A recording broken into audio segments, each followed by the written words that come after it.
ৰাইজ, এইখন বালিসত্ৰ সভা। মই আহিছোঁ আৰিয়া জ্বলাবা। দাদা ইতিমধ্যে আৰিয়া প্ৰজ্বলন কৰিলে। সাংবাদিকজনে আকৌ অলপ লাজে পালে। কিবা ৰাজনীতিৰ কথা সুধিছিল।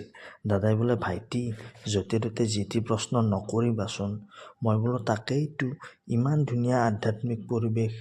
এইফালে অৰ্জুনৰ ৰথৰ সাৰথি সখা কৃষ্ণ 4টা ঘোঁৰাৰ বাঘজৰী প্ৰভুৰ হাতত অৰ্পণ কৰিছে, যিটো প্ৰতীকী অৰ্থত বুজোৱা হয় আমাৰ মনৰ 4টা ঘোঁৰা, মন, বুদ্ধি, চিত্ত, অহংকাৰ, যিকেইটা নেকি আমিও ভগৱানৰ ওচৰত অৰ্পণ কৰি চলিব লাগে। এইফালে আকৌ মেলা চলি আছে। ধুনীয়া ধুনীয়া ডিজাইনৰ মেখেলা চাদৰ, গহনা, বিভিন্ন ধৰণৰ বিভিন্ন বস্তু। চাই থাকিলে গৰম লাগে, কিনি লৈ পিন্ধিলে মৰম লাগে। আজিৰ পৰা 5 দিন চলিব এই সভা। মহেশ আহিব দূৰৰ পৰা, লগত থাকব ভৱেন খুৰা, বৈজয়ন্তী বা, কুসুম দেৱী, নীল আকাশ, জিতেন শৰ্মা। সোঁফালে আকৌ ফাষ্টফুডৰ দোকানবোৰ আছে, মানে মন গ'লে খাই চাব পাৰে। বাওঁফালে আছে লাইক অপশ্যনটো, মন নগ'লেও লাইক কৰি দিব ভিডিঅ'টি।